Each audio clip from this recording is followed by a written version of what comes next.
O romantismo, gente, ele vai acontecer, essa palavra romântico, já expliquei para vocês, vem da Idade Média, das histórias de romance que se contavam lá, e essas histórias de romance eram histórias nacionalistas, eram histórias que contavam fatos que aconteceram de verdade lá na época da Idade Média. E por isso esse nome foi abarcado, foi abraçado pelos os romantistas, porque eles também vão fazer o quê? Eles também vão ter esse espírito de nacionalidade, de retratar os fatos de engrandecimento do país ou o que seja. Bom, o romantismo foi um movimento artístico, político e filosófico, surgiu nas últimas décadas do século XIX na Europa e que durou, desculpa gente, do século XVIII e que durou por parte do século XIX. Então é mais ou menos a mesma coisa do neoclassicismo. Ele começa no finalzinho do século XVIII e só que o romantismo ele se estende, ele se alonga mais, ele vai quase que até o final do século XIX. Ele caracterizou-se com uma visão de mundo contrária ao racionalismo e ao iluminismo, contrário lá dos nossos amiguinhos do neoclassicismo, e buscou um nacionalismo que viria consolidar os estados nacionais na Europa. Aí, para completar, eu tenho aqui para vocês reação ao neoclassicismo, libertação das convenções acadêmicas e, com isso, a subjetividade. Então, se vocês ouvirem lá no Enem, subjetividade do romantismo, isso significa que o quê? O artista idealizava aquilo que ele queria. Então, nós vamos ter, por exemplo, o barco afundando. Só que aí o artista vai fazer o quê? Em cima desse tema do barco afundando, que é histórico, que aconteceu, que é de verdade, ele vai colocar toda a imaginação dele. Então, por isso daí, o artista idealiza seus temas, fazendo com que o romantismo tenha a sua subjetividade. Defesa dos ideais nacionalistas, é o que eu falei antes. Ele prima por colocar na tela aquilo que ele mais acha de que é importante que é importante dentro do fato histórico acontecido. E exaltação da natureza. Eles gostam de fazer com que a natureza apareça, que as coisas do entorno daquele tema abordado sejam bonitas e próprias. E ele se apropria ou tem aproximação, que agora que eu quero que vocês prestem atenção, com o barroco, neoclassicismo, renascimento, romantismo, barroco. Por quê? Porque vocês vão ver a dramaticidade que existia no barroco também nas obras do romantismo e a gente vai ver a dramaticidade nas obras do romantismo, que vocês lembram do êxtase de Santa Teresa, a obra lá do Bernini, aquela coisa do dramático lá, a mãe que chora, que o anjo que está me ferindo. Então aquela dramaticidade, aquela teatralidade toda do barroco vai ser também inserida nas obras do romantismo, tá? Bom, então essas são as características do romantismo. Estou tentando aqui passar o slide, consegui. Bom, Francisco José de Goya e Lucientes. O Goya é uma pessoa fantástica, espetacular. Ele é espanhol, ele não é de uma família muito rica. Deixa eu colocar aqui o meu óculos para poder enxergar direito aqui as anotações que eu fiz para vocês. Ele é um pintor da corte e é um pintor dos horrores da Espanha.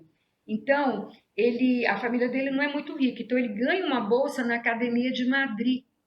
E com isso daí ele vai para lá, ele vai estudar e ele vai se tornar também, assim como Davi, o pintor mais importante da corte espanhola.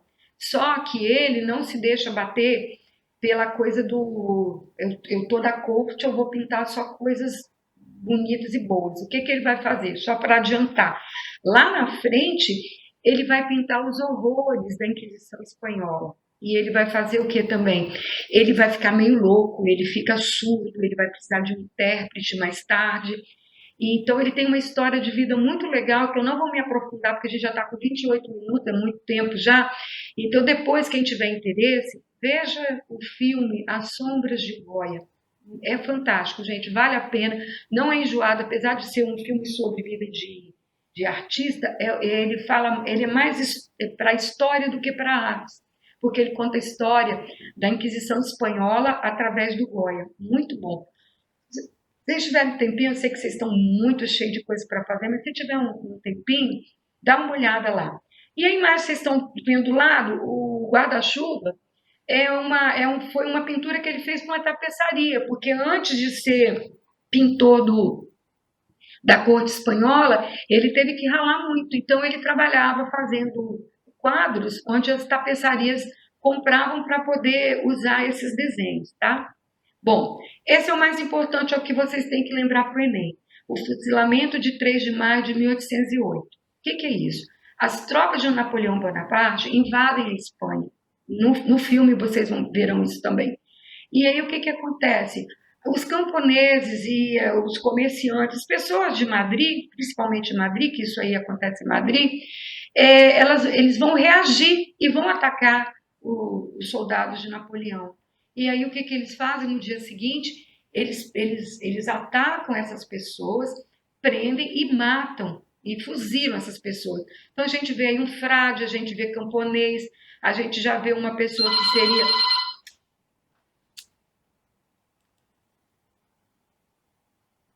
Gente, continuando, aí a gente vê que tem o comerciante deitado aqui na poça de água, de sangue, e o frade e o camponês que pede clemência ali atrás.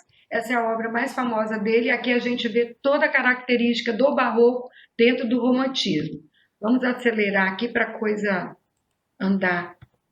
Bom, a Marja desnuda e a Marja vestida é uma coisinha assim que eu vou contar rapidinho para vocês, para poder esse vídeo não ficar muito, muito longo, mas dizem que essa era uma condessa, que ela era amante do Goya e que ele passava muito tempo desenhando ela. A Marja desnuda significa a garota legal sem roupa, né? Porque marra em espanhol significa, pô, você é legal, você é pessoa show. E aí ele pinta ela nua, para ele, o quadro é dele. Só que aí ele descobre que o marido, que entregaram ele para o marido dela, e que no outro, ele descobriu isso à noite, à tardezinha, que no outro dia de manhã os guardas invadiam a casa dele para ver a veracidade dessa coisa aí. Então ele é considerado também o pintor mais rápido da história, porque dizem que em uma noite ele pinta o quadro aqui do lado direito, a marra vestida, e cola um quadro em cima do outro. Então, quando o marido da mulher chegou lá, viu que ela posou assim para ele, mas que ela estava vestida. Então, esses dois quadros pertencem a Goya, e até hoje a gente sabe dessa historinha disso tudo por causa disso, que um estava por cima do outro. Bom, Delacroix, agora eu vou acelerar, tá? Autorretrato dele, que você já conhece no ano passado, A Barca de Dante, foi o primeiro quadro que ele fez e que ele teve sucesso. O pai dele era ministro, ele era de uma família muito importante e ele é considerado o pintor mais importante do romantismo. Aí no meio a gente vê Dante e Virgílio, que estão dentro da barca, isso aí é uma alusão à Divina Comédia, e foi o primeiro quadro dele. Porém, o quadro mais importante de Delacroix, vocês já conhecem, Liberdade Guiando o Povo, e aí vocês já sabem que a mulher é a libertação, que a bandeira significa a pátria, a mulher também significa a França, né, a mãe, por isso seio desnudo. O rifle era a luta e a cabeça para trás, ela olhando para trás, é o sacrifício e o chamamento à luta do povo francês. A casaca e a cartola, alguns dizem que significa a burguesia na luta e outros dizem que é Delacroix querendo fazer uma releitura dele, não no rosto, mas no que ele era. E os camponeses com as roupas humildes que estão estirados pelo chão. Lá no fundo, a Catedral de Notre-Dame. E dizem também que ele disse o seguinte quando ele pintou esse quadro: já que eu não posso ir à luta em função de ser pintor, de ser de uma família mais conceituada, eu vou pelo menos pintar toda a problemática do meu povo. Isso não é a Revolução Francesa ainda, tá? É a Revolução de antes, de um imperador, de um rei para tirar o outro. E Jericó, que também vocês já conhecem, já sabem da história, a balsa do Medusa. O Jericó, ele era um pintor, o pai dele era jurista, ele também era uma pessoa abastada, uma pessoa com uma condição financeira legal. Na juventude, quando ele teve que fazer o serviço militar, ele foi mosqueteiro da armada do rei, e ele fica meio louco e ele acaba morrendo em um acidente. E a balsa do Medusa o Medusa era uma fragata francesa que ela fica à deriva e naufraga, e esses sobreviventes ficam à deriva, acho que por 11 dias, se eu não me engano, e quando eles são encontrados eles já cometeram canibalismo. Essa imagem que você vê do pai segurando o corpo do filho, eu falei o ano passado para vocês, é exatamente para que o filho não seja devorado pelos sobreviventes. Aí contei também que ele se amarrou numa balsa, colocou essa balsa no mar, para ele ter toda. Por isso que ele era meio louco. Ele tinha que viver a emoção para poder pintar esse quadro. Bom, romantismo do Brasil. Pedro Américo, Independência ou Morte, ou o quadro da Independência, cada um chama esse quadro de formas diferentes. Então, o romantismo no Brasil ele vai ter as mesmas características do romantismo na Europa. O nacionalismo aqui ainda é mais aflorado, os nossos quadros românticos estão todos ligados à história do Brasil, atos e fatos históricos, é a nossa característica primordial. Pedro Américo ele era da Paraíba e ele foi deputado no estado do Rio de Janeiro, mas quando o Rio de Janeiro ainda era a capital do Brasil, e ele foi deputado por Pernambuco. Ele vai à França, ele estuda na Faculdade de Sorbonne e ele faz doutorado em Bruxelas. E aí, quando ele volta para o Brasil, ele é professor da Real Academia de Belas Artes do Rio de Janeiro, que foi fundada por Dom João VI, que a gente vai ver numa próxima aula sobre a missão francesa no Brasil. Então, Pedro Américo pintou Independência ou Morte, ele não pintou esse quadro no Brasil, muito menos na época da independência. Por isso que tem essa casinha, o Riacho do Ipiranga já existia, esses cavalos jamais poderiam ir do Rio até São Paulo, essas coisas todas que eu acho que eu já falei isso para vocês no ano passado. Mas é uma obra ilustrativa do que foi o Grito do Ipiranga. Outra coisa, gente, os dois grandes romancistas, artistas do romantismo, desculpem, no Brasil, todos dois eles têm como mecenas Dom Pedro II. Graças a Deus, Dom Pedro II era um homem maravilhoso para as artes, para a fotografia, para tudo. Eu sou apaixonada por Pedro II. Retrato de Pedro Américo e outro quadro muito famoso dele, que é o Esquartejamento de Tiradentes. Cores do Renascimento aqui sendo usado pelo romantismo, tá? E aí a gente tem a Batalha do Havaí, esse quadro enorme, já falei dele no ano passado para vocês, mostrei as imagens. Bem no centro dele nós temos um autorretrato do Pedro Américo, e aí era um quadro que era de Dom Pedro II e ele doou para o Museu de Belas Artes do Rio de Janeiro. Vitor Meirelles, outro grande artista brasileiro, ele é natural do Rio de Janeiro e ele é admitido no Salão de Paris. Muito poucos artistas são admitidos no Salão de Paris. Falei para vocês do sofrimento do índio até o final da vida para ser admitido lá. Também tem como mecenas Dom Pedro I. Esse daqui é um quadro de fato histórico, é Moema, é uma índia brasileira, de uma tribo, não sei se é Tupi-Guarani, acho que é Aimorés, as tribos do Rio de Janeiro, não tenho certeza, não vou falar agora aqui para vocês sem ter certeza, mas é um quadro de fato, só para vocês verem que os fatos históricos estão sempre ligados aos artistas do romantismo no Brasil. E ele também vai ser professor da Real Academia Brasileira de Artes, tá? De Belas Artes. Primeira Missa no Brasil, quadro mais famoso, lindo, maravilhoso, de Vitor Meirelles. De um lado, as tribos indígenas, do outro lado, os portugueses, fazendo esse círculo na obra dele. No centro, a imagem central da obra é a missa sendo feita e os índios assistindo. É claro, lógico, evidente que também é um quadro ilusório, ele criou na imaginação todo esse tema também, até porque ele também não pintou esse quadro aqui no Brasil. Pedro Américo, gente, ele foi morar, voltando a Pedro Américo, ele foi morar em Florença e ele morre em Florença, tá? Então ele é da Paraíba, mas ele morre em Florença. E o Vitor Meirelles, Rio de Janeiro, morre aqui mesmo, mas vai muitas vezes para Paris, estuda muito em Paris, ganha muitas bolsas e participa do Salão de Paris. Bom, então lembrando, ó, de Pedro Américo em Independência do Brasil, Independência ou Morte, e de Vitor Meirelles, Primeira Missa no Brasil. Vamos para o realismo para finalizar, porque senão vocês não assistem a minha videoaula. Realismo foi um movimento artístico e literário surgido nas últimas décadas do século XIX na Europa, mas especificamente na França em reação ao neoclassicismo e ao romantismo.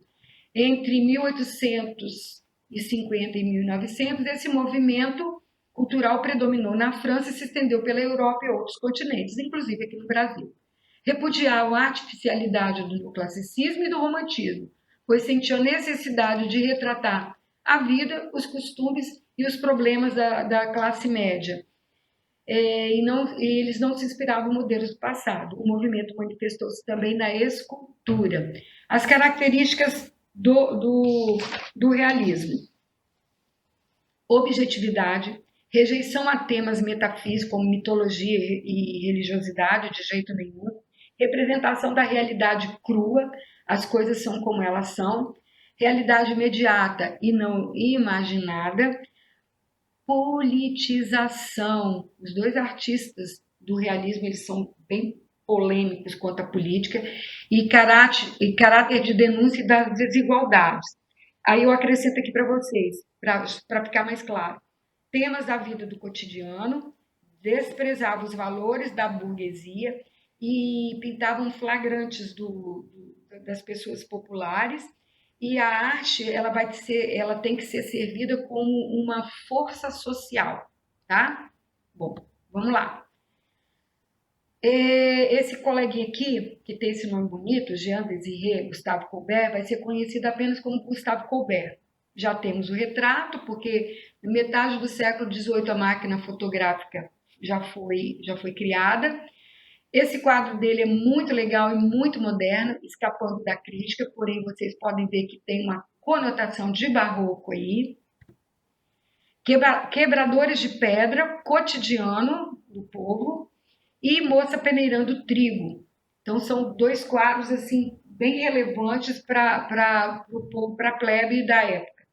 Aí eu digo para vocês o seguinte: Colbert era filho de um rico proprietário rural, mas ele era revolucionário e provocador.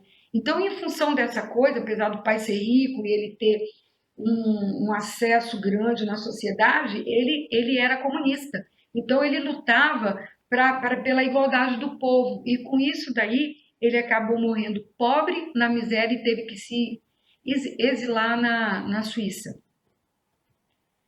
O ateliê do artista. Está aqui só para vocês terem uma ideia de como ele se infiltrava nas reuniões dos revolucionários. Os amigos eram sempre artistas, músicos, e ele estava sempre envolvido com essas pessoas, e ele deixava o ateliê dele ser o local de reuniões. Jean-François Millet. Jean-François Millet, também temos o retrato dele aí do lado. Ele também foi uma pessoa rica, o pai dele era um latifundiário, ele gostava da pintura mais suave e ele era mais observador. E ele pintava muitos trabalhadores rurais, porque já que ele morava no campo, depois que ele veio para Paris. Mas as cores dele têm a suavidade do Renascimento também, tá? Bom, Ângelos. Dois camponeses, às 6 horas, quando termina a jornada, os camponeses vão para o campo muito cedo. Então, quando eles encerram a jornada, que eles chamam a hora do Ângelus, é quando eles agradecem. Aqui no Brasil, a hora do Ângelus é às 6 horas da tarde. Na Europa também, porém só no verão. No inverno não, porque já está muito escuro. Mas exatamente os dois, eu sou apaixonada por essa obra, São os dois camponeses agradecendo a Deus lá no fundo, bem lá no fundo, a cidade e eles aqui no campo. Colhedores de batatas, pessoas que colhem as batatas, ensacam e levam para vender. E o mais famoso do Millet, eu não coloquei, não, tá aqui na frente, são as respigadeiras. E as respigadeiras, gente, falei para vocês, são as mulheres que colhem o resto do resto para levar para casa. Seriam essas pessoas que hoje estão vivendo da nossa solidariedade. E o grande e maravilhoso Rodin, René François Rodin, o grande escultor do realismo, e depois ele também vai aparecer no impressionismo, que eu espero estar dando a aula do impressionismo ao vivo e a cores para vocês lá na escola. Uma das obras mais famosas são os Burgueses de Calais. Na realidade, a palavra é Calais. Calais é uma cidadezinha no norte da França que onde tem um porto em que antigamente as barcas saem para a Inglaterra. Hoje em dia é onde sai a ponte subterrânea que liga a Inglaterra à França. Essas obras do Rodin, elas têm muitas réplicas. Ele não faz uma só, ele faz uma e faz mais várias. Voltando, os Burgueses de Calais, eles estão lá numa praça na cidade de Calais e também numa praça do parlamento inglês. Aqui nós temos mais duas obras dele, Monumento de Balzac. Essa obra que vocês estão vendo aí à direita, ela fica no Museu de Rodin, em Paris. Mas também tem uma outra obra dessa no parque que fica próximo ao Congresso em Washington, tá? É um museu também e tem várias obras de Rodin lá. E o pensador, que acho que são 11 pensadores que ele esculpiu. Por que é fácil de fazer essas esculturas? Porque você faz um molde e depois você vai jogando o cobre, o estanho, o que você vai fazer e você faz uma fundição. Então o molde você tem para sempre. Então você pode fazer várias e várias imagens. Bom, gente, com isso daí a gente encerra por hoje a nossa grande revisão sobre esses movimentos artísticos e eu espero que seja bem útil para vocês. Um grande beijo, até a próxima.